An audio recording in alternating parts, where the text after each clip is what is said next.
Hey everyone, I'm Rachel, And I'm Jen, and welcome to Devilish Bookworms, the podcast. where we read and review books and release episodes every Tuesday. This week we have When We Had Forever by Shaylin Ghandi.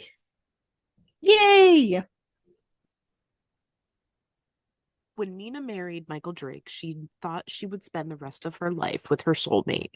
Now, 14 years later, she finds herself alone, a widow with no path forward and an overwhelming sadness that threatens to swallow her whole. Her world further turns upside down when she receives a phone call from the last person she'd ever expect, the man her husband hated more than anyone else, his brother, Greyson Drake. Only time will tell if the one person who could save Mina from her pain is the man she's hated on her husband's behalf for her entire marriage. Dun, dun, dun. Dun, dun, dun.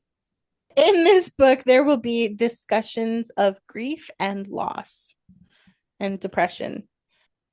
Anyways, so now to discuss the cover because boy, what a gorgeous cover this one is. It's so straightforward.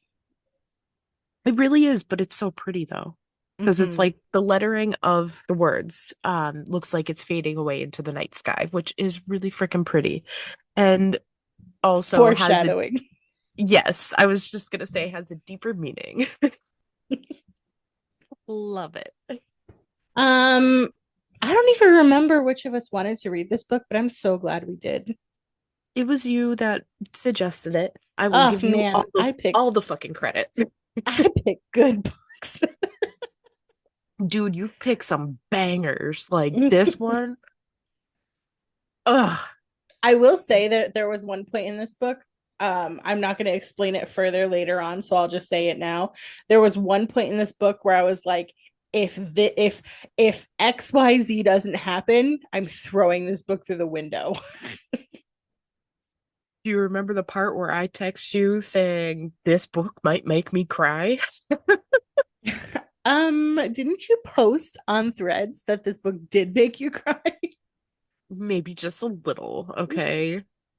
Whatever.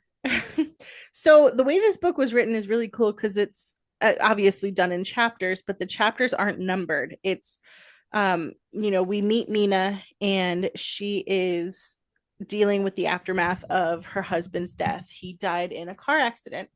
And um so you have the after and then you also have before. So it's told in dual timelines, which was so cool, so frustrating at times, and so like I loved the way it was done because you got little bits of mystery, little bits of explanation and nothing tied together until it tied together. So, the one thing that I hate that you do, and I know I've said it multiple times on this podcast, is I you don't always always read that do it. you you do it more often than you want to say. Not But you lately all because I listen to audiobooks and I read it on my Kindle. I love that. Sometimes, so if I'm gonna get my heart broken, I almost did it with this book. Actually, that's a lie. I almost did it with this book because I was like, if XYZ doesn't happen, I'm gonna throw it through the window. Yep. Well, as I was saying, Rachel likes to typically read the back of the book first to find out the ending. But literally, this book started out with the ending. Like literally the chapter title was the ending. And I was like, wait, did I just open this on the wrong page? Like, let me just find out real quick. No, no. You get the ending first. And technically it is the ending, but of a whole different story. And wow, fucking wow. My brain exploded when I first started reading. And then it just kept exploding as I kept going. And technically, the chapter two, which was a before, was the part that made me cry because it made me miss my best friend. So, Mm, I know. fuck you, book, but I love you. I know there were times it's so insane. Like I know we talk about ourselves I mean, it's our podcast. We can talk about what we want, but we talk about our friendship a lot, and we talk about how, how much we mean to each other and all that. But it's so weird. It was so weird in the book where it was like Mina was having a hard time, so her best friend came over. You know what I mean? Or like best friend Yeah. was like, let's go to this fair thing, and then they just go. How I Like, wish. I know it was so wild. I was just like, oh, okay. Well, I'm getting choked up now. So moving on, next Uh, topic. it was like everything that we have in a best friendship, except they were living the lives that we wanted to while we're living a totally different life. And it struck so many chords because it was like the way that the relationship worked, even though Kate, who's the best friend of Mina, she gets married, has kids, and pulls away a little bit, but she's always still there. Like she's still present in her life, even though they might talk as much, they might not, you know, always see each other. But the second Mina calls, boom, there's Kate. Second Kate Mm-hmm. needs Mina, boom, there she is. And that's literally our relationship, except we live fucking 3,000 miles apart. so Motherfucker. so Kate has a husband named Tanner. And at one point, Mina reaches like texts Tanner. And I always thought that that was so cool. You know what I mean? Like, if you're married to me, you're married to my best friend, right? And so Mina texts Tanner and is like just chatting with him. And I was like, oh, that's so cute. Like, oh man, I wish in the future that we have relationships like that. And I was like, hmm, hmm, That's I don't never know gonna about all happen. that. I know. I was like, I don't know how to best put this, but go ahead and text me, see what happens. I'm just kidding. Oh, you know what's funny Leave is it I I I was I was told you might receive a message, and I said you shouldn't do that. in. We'll discuss that after. But He's oh gonna yeah, message me and I'm like, how's my girlfriend? Mm-hmm. Yeah. Mm-hmm. Just kidding. that's my baby mama. Yeah, right. He'd be like, oh yeah, we were Uh, hanging out. I was hanging out with you today. I'm like, you mean my child? Hmm, honey. uh anyways, Anyway. back to the book.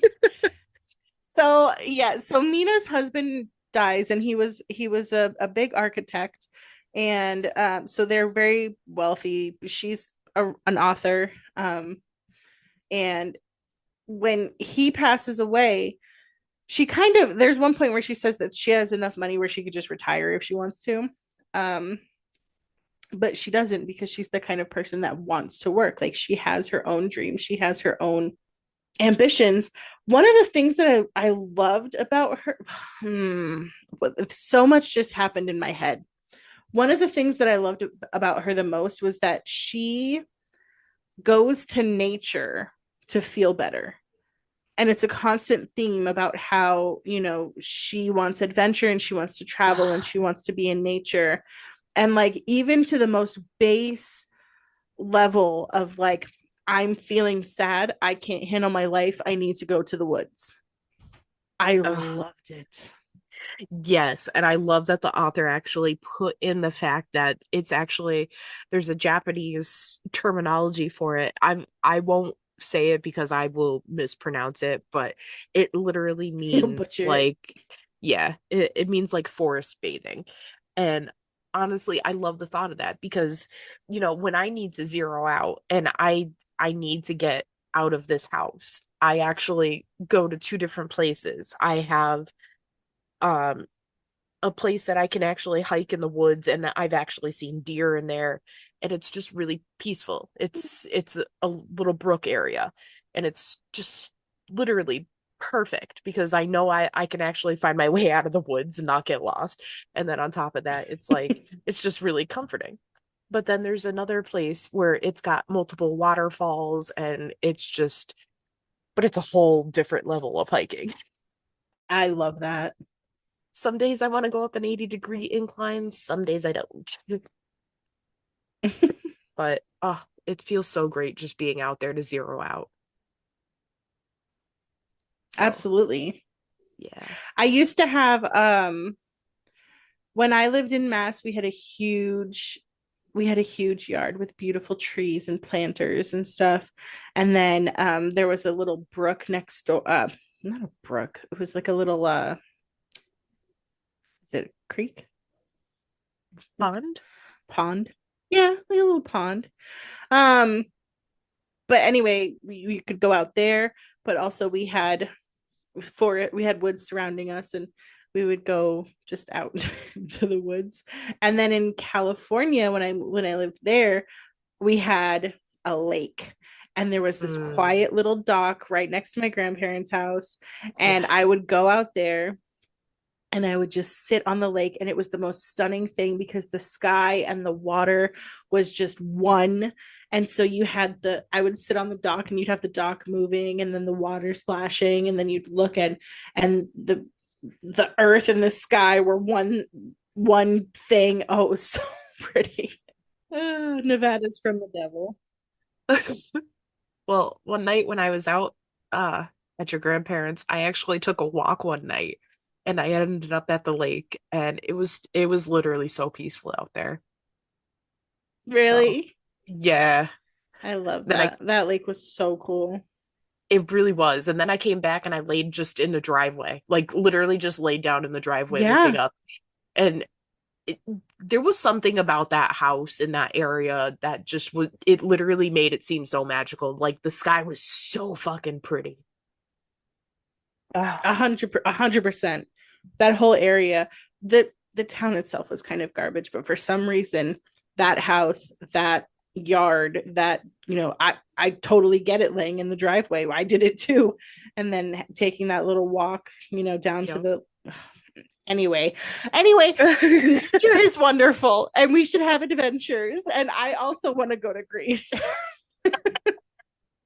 Oh, that's okay. Listen. So when we first like meet Mina, she's talking about going on an adventure and going kind of without telling anybody. Like only her best friend really kind of knows what's going to happen.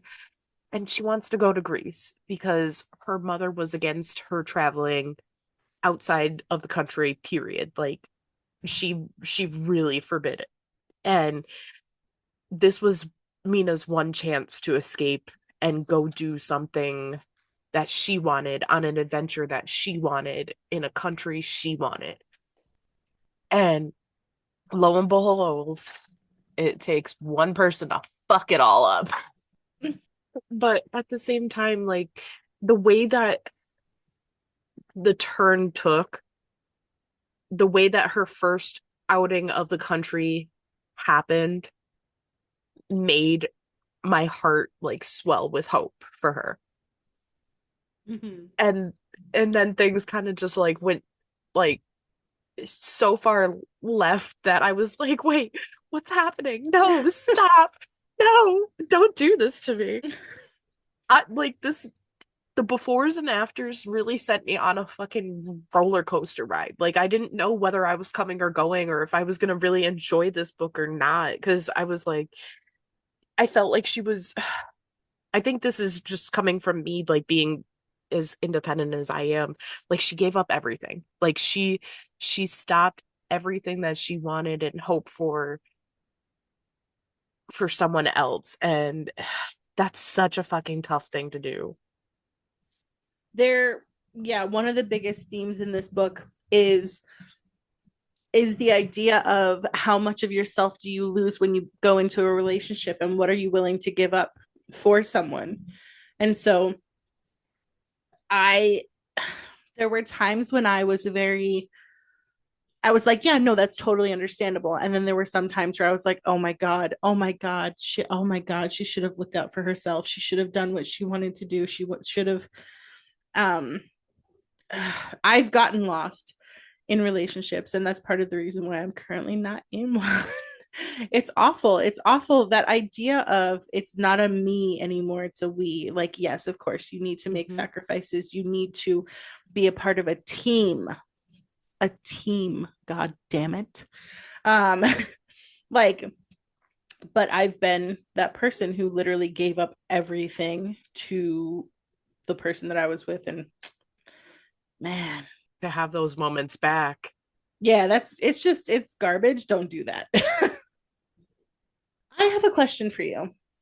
Okay. I know that we talk a little bit about our past on the podcast, and we kind of go a little bit on like on surface level touch on our Uh-huh. pasts.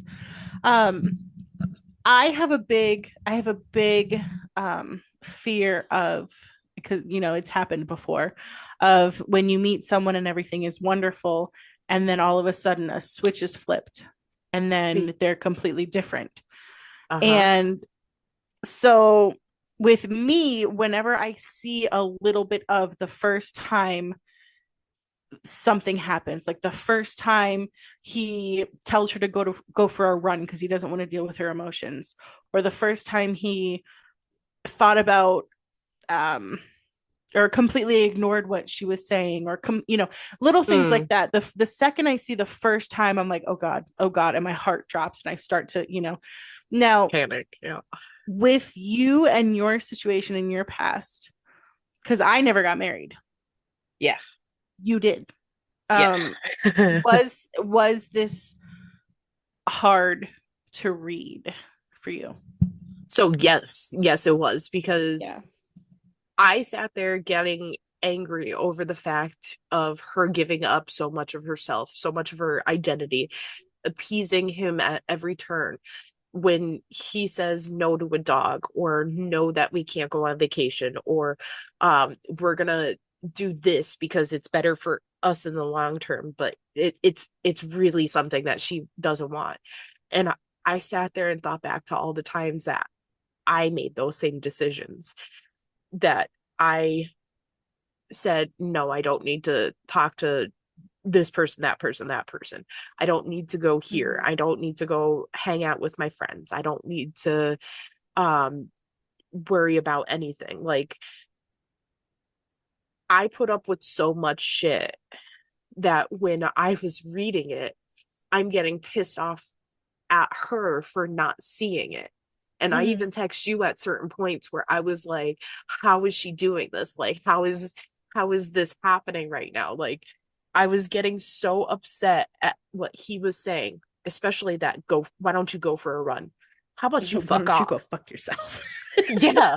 Like, listen, if someone tells me to go for a run to not talk about my emotions, or to not see me overstimulated, then you can fuck all the way off. Especially at this point in my life, like, I can't make those exceptions anymore. There are certain things that I'm willing to budge on, but having an adult conversation is not one of them. Yeah. I've had like oh, here we go. Uh because of the fact that like I'm in a newer relationship, and like I'm still trying to figure things out, and still trying to balance life and work and this relationship, and like I'm still trying to be who I am, but also show him exactly who I am and what things I'm not willing to like kind of part with. And I will say I've actually opened up a little bit more as to like showing him who my true self is, but at the Mm-hmm. same time he's never made me feel unwanted for those things, especially like when I get like really overstimulated, or my ADHD is like really fucking apparent. Like, I can't sit down, or I'm like standing on the bed just like doing nothing. I'm just standing there, and he's like, "Are you okay?" Like, "Yeah, I'm fine. I'm just chilling up here. What of it?" But it's like those little things, like he's never told me to go for a run because I want to talk about something difficult, or he doesn't he doesn't anymore shut down when I say something that he might not want to hear. He's getting better, and so am I, because like there's certain things that like we have to talk about, but at the same time, like it's a difficult conversation which no one ever wants to have. And freaking Michael never wanted to have a conversation, and that bothered me throughout the entire book. Yeah. And that was a lot to get just to that one fucking thing. No, because I mean, honestly, it's such a prevalent theme throughout the book that it's, it very much is, it should be a partnership. You shouldn't lose yourself. There are times when you give, there are times when you take, and there are hard limits. And unfortunately for Mina, she did kind of as we all do. It started gradual. And then by the end, it wasn't so gradual, or it wasn't so, um, but she did finally, thankfully, and I'm so glad that it was in there, she started to get to see herself and find herself again. I will say finding that moment where like you start to feel yourself and you start to feel pretty again, you start to like realize all the things that were happening, and then you start to like rebel against everything. It's fucking amazing. It feels so great. Yeah. Michael is the husband or the ex, well, no, husband, dead husband. I'm sorry. But I know I say this a lot. Because I don't know, because I can, because I'm single and I can. But Greyson is like the epitome of the most perfect man I've ever read in my life. Like, he was so artsy and he was so deep, and like, like just the things he said. Frankly, you can keep this or take it out. I don't care. This book was fantastic and he was perfect. He really was. I will 1,000% agree. Like reading his character definitely was a change of pace compared to reading Michael's character. And I absolutely loved all the differences.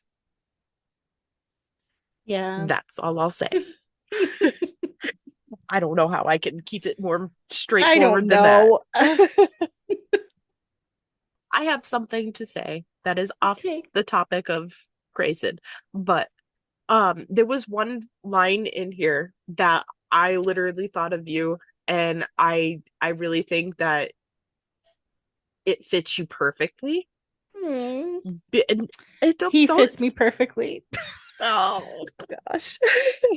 So it's nothing like cutesy, but it's just like at one point she was having a conversation. I can't remember if it was, I think it was with Michael. Um, but it says, so you're a nomad at heart, but static by necessity. And I was like, oh, if that's not Rachel that wants to travel the fucking world, but is literally here because everybody needs her. And oh, I actually highlighted that part too. see, listen, I I literally can't not think of you, but if you ever leave, you need to take me with you because I can't live without you. So you gotta fucking drag me with you. Bro, that's all I want. All I want is to find some way to sustain me traveling, because there's so much world to see. There's so much world to see. There are so many different people to meet. There are so many different cultures to see. There are countries out there I've never even heard of. There are little, towns, and don't get me started on my wanderlust. But yeah, yeah. I agree with you. Like there there's definitely a couple of places I want to go before I die. So I have to do it soon. What? I'm kidding. I'm kidding. I hate you in your face. No. um I love that. I love that Mina was supported by her friends, by her friend Kate, and by, her. She had a support system, but even throughout all of that, she was so distraught over Michael's death that she still felt so alone. And I love that that was shown, because everyone is like, oh, well, where's the family? Where's the, like, if your friend's grieving, you've got to be there all the time, and, don't let them feel alone. And it's like, sometimes no matter what you do, it's never going to help them in that situation. Oh, yes. And literally at one point she even says that like somebody's asking or saying to her that if you need anything just let me know. And she literally responds with thanks, but her thought is the thing is I would ask if I only knew what to ask for. And I'm Yeah. like that's half of the problem. Like we never know what to truly ask for when we need help, but even sometimes when we do need help and we do ask for it, people don't always listen to what we need. And then it's like, well, what was the point of fucking asking then? And Yeah. that's always the downfall of it. But, like, I don't know. I'm working on my asking for help, but at the same time, it's just like I'm tired of being so fucked over when I ask for help. Like I know you're the one person that I could truly rely on when I ask for help. So it's just like, ugh. But yeah, grief is a totally different other fucking thing. Yeah. Yeah. Um, so I want to, so you've done a couple quotes. What are your favorite quotes?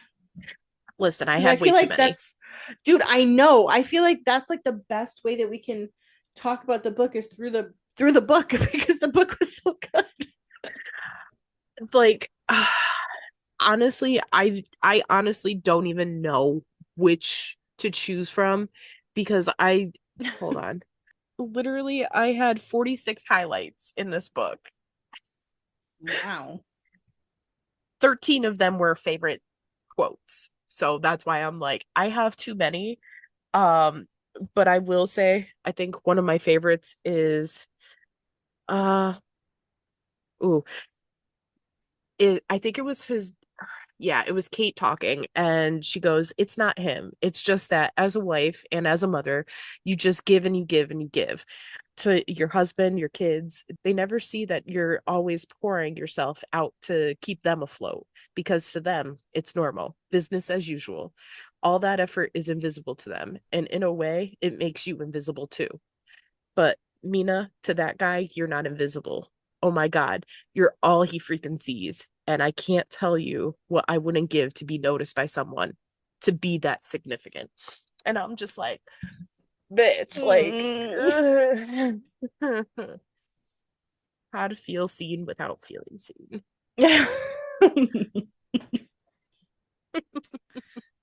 Yeah. But what about you? Oh my God. Yeah, see, not not easy. In the movie Ever After, there's a part when Drew Barrymore says, I could no sooner choose a favorite star in the heavens or something like Oh, I remember that. that when Henry brought her to the library. Yeah. Yeah, this um, is that moment. there's one time when Mina is talking about um, her friendship with her best friend. And Mm. she's talking about how their lives would have been or how their lives how they had planned for their lives to be. And she says, we wouldn't just live together, we'd live together. Oh, I had that highlighted too. um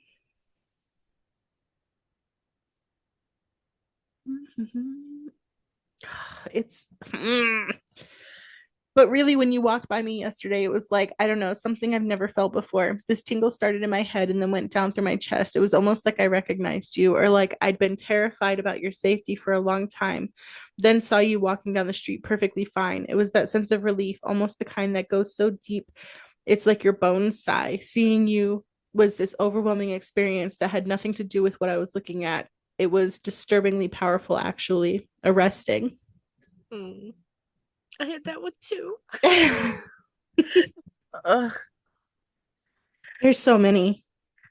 there really is like I I can't just even I cut off my arm for you to stay, but I wouldn't cut off yours if that makes sense. And it's like, yes, it does. But ugh, how do you decide which half of your heart to rip out? Ugh, like Oh, just Oh, it's like, and it just kept getting worse. We're better, but you know. There's one. I settled for a life that felt too small for me and insisted on telling myself it was fine. How about you're my star? You're my 1 in 7 billion. Ugh. Mm.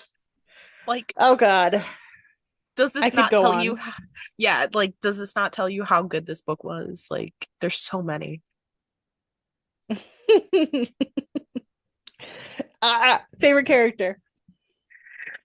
Grayson, Yeah. hands down. Grayson has my heart and soul. My Mm-hmm. favorite character is Mina. Okay. I'm so proud of her for finding herself again. I feel like that's not a spoiler. No, absolutely not. So overall thoughts? 35 out of 10. One of the best books I've ever read in my life. Literally ripped my heart out. And Hmm.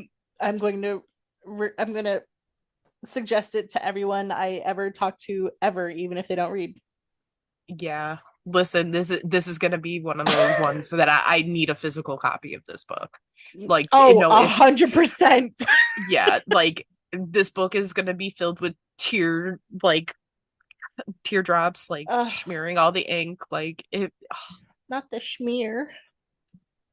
Listen, like I wanted to sob, like Yeah. hardcore sob in this book. Like I don't admit that for like I know I say I don't cry during books, but sobbing is a different fucking breed to get out of me. Yeah. I can't remember the last time I sobbed. Like 2 days ago when you were reading this book. Yeah, I know, but still, I still want to sob.